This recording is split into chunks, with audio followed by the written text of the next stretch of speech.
Today on the podcast, we're doing something a little different. Narendra Modi is a name that you'll have been hearing more and more of lately. He is, of course, Prime Minister of India, which itself recently overtook China as the world's most populous nation, with more than 1.4 billion people.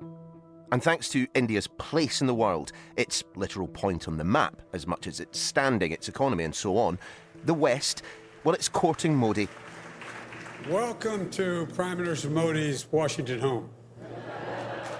He's certainly been doing the rounds on the international stage, most recently receiving a 21-gun salute and incredibly warm welcome from President Biden. Toast to our partnership, to our people, to the possibilities that lie ahead, to two great friends, two great nations, and two great powers. Cheers. But India's Prime Minister has faced criticism at home for censorship, concerns about the country's human rights record, and embracing far-right nationalism. So why is Narendra Modi seen as such a prize? And is the West right to overlook those more negative aspects of his administration? That's what we're examining on this edition of the Sky News Daily. I'm Niall Paterson.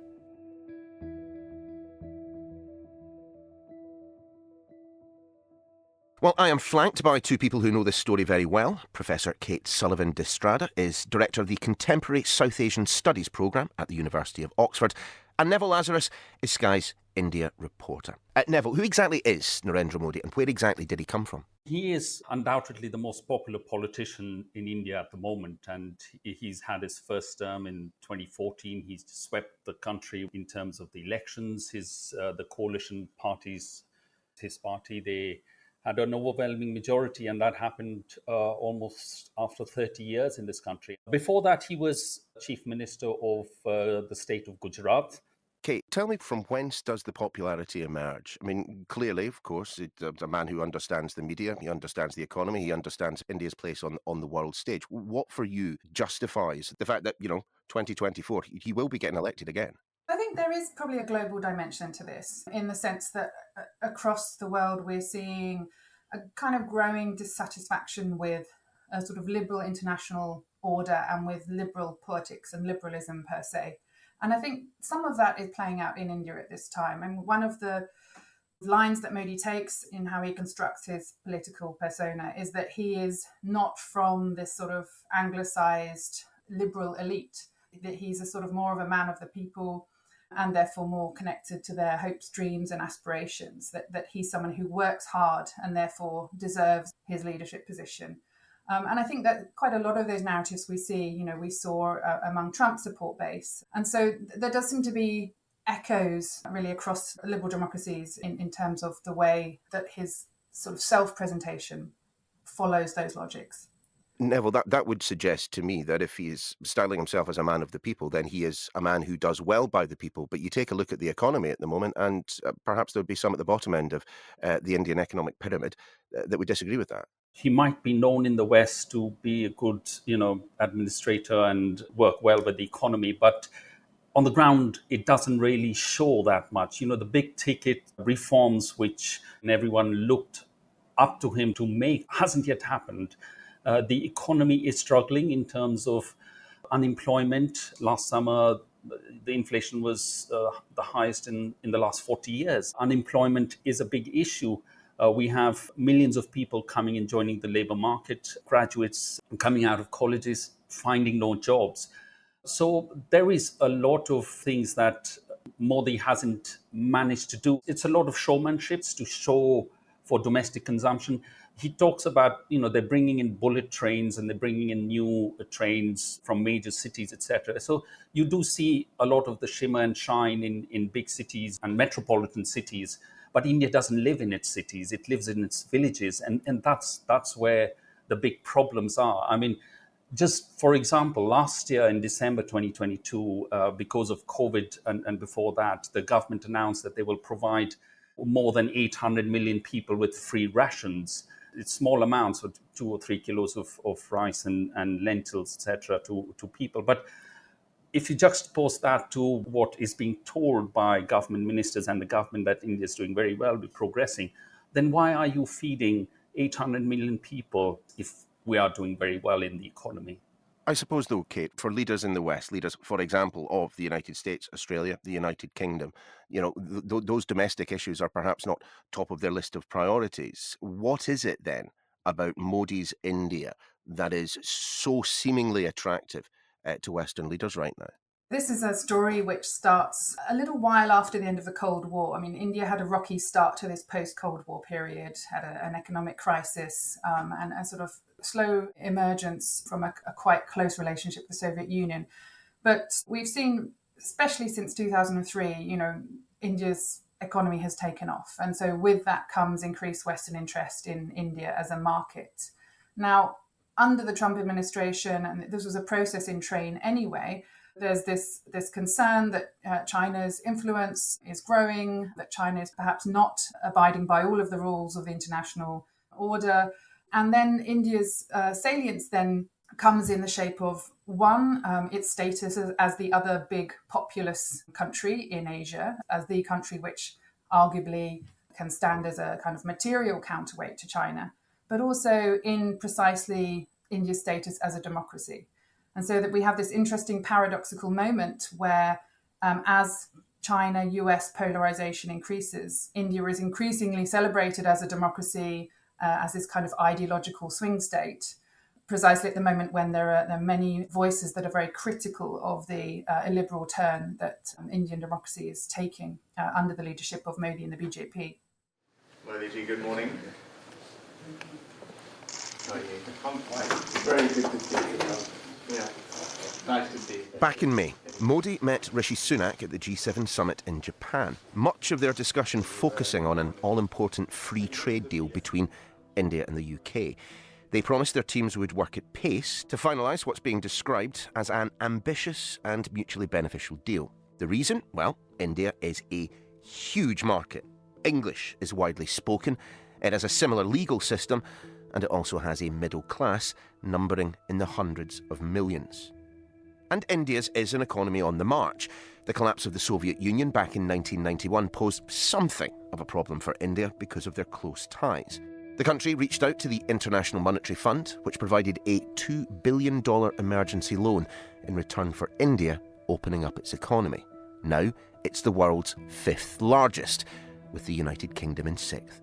And they certainly like to splash the cash.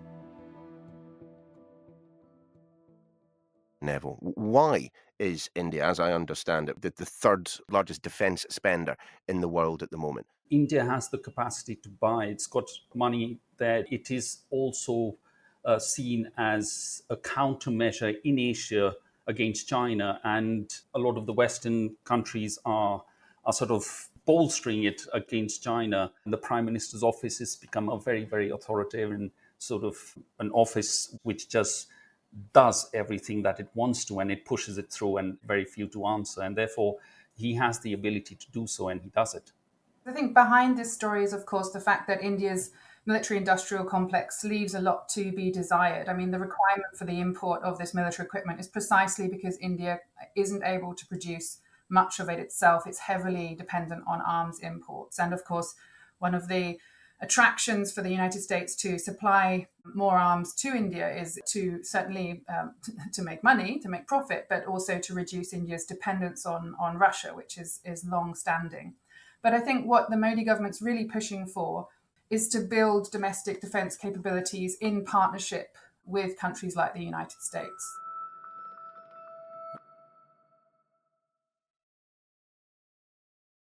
Incredibly popular at home, Narendra Modi also has a useful tool in the huge numbers of Indians who've settled elsewhere in the world. There are 5 million people of Indian origin in the United States, 2 million here in the UK, plus a Hindu Prime Minister born to parents of Indian descent. Neville, to what extent then is the Indian diaspora, that very well educated diaspora in fact, to what extent is that a useful tool that Modi has at his disposal? He's used it in a massive benefit for him. I mean, for example, when he went to Australia, the stadium was filled with 21,000 Indians who were chanting Modi's name out there. And you had the Prime Minister of Australia beside him, which give the impression that if at any point of time they need support of this Indian diaspora, they would have it.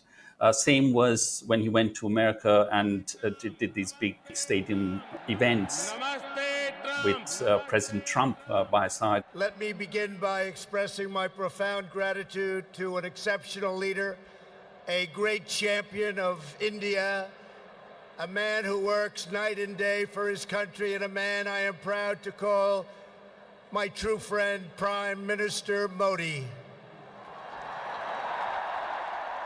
He does draw out a lot of this also for domestic consumption.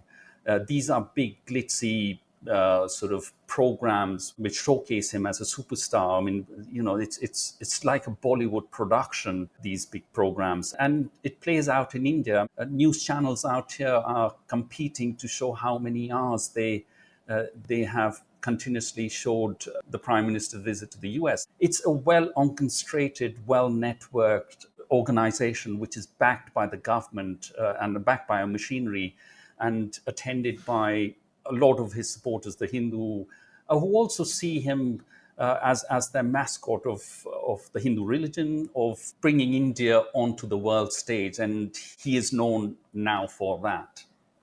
And yet, Kate, you look at the democratic backsliding, you look at the rising inequality, you look at the economy, which of course, yes, is growing, but perhaps not growing at the rate that you might expect a country like India to grow. I mean, anyone who talks of India in terms of superpower status is, I would suggest, for the time being at least, being somewhat premature. It's an interesting dynamic. I mean, I think what Neville just pointed to, this moment in the Kudos Bank Arena in Sydney, was really quite startling, not just because there was a crowd of 21,000, but the Australian Prime Minister said something really fascinating. He spoke about Modi's popularity and he declared Prime Minister Narendra Modi is the boss. Right, now that's interesting, that statement, not only because that will be received in India at home, as Neville says, by Modi supporters as evidence of kind of deference to Modi or deference to India, but because it really underscores, I think, his personal power and the way that he's able to control debates at the moment. Both at the Australia visit that Neville referred to, the US visit, you had this, really kind of fating and fawning over Modi by Albanese in Australia, by Biden in the United States. And yet bubbling around the edges was a lot of criticism precisely about democratic backsliding. How much is this moment of recognizing Modi by these leaders, and he loves recognition by Western leaders, how much is it a function of this particular geopolitical moment where we have concern about China in both Washington, London, other capitals, and how much is it an investment perhaps in a longer term relationship with India that perhaps has very little to do with Modi?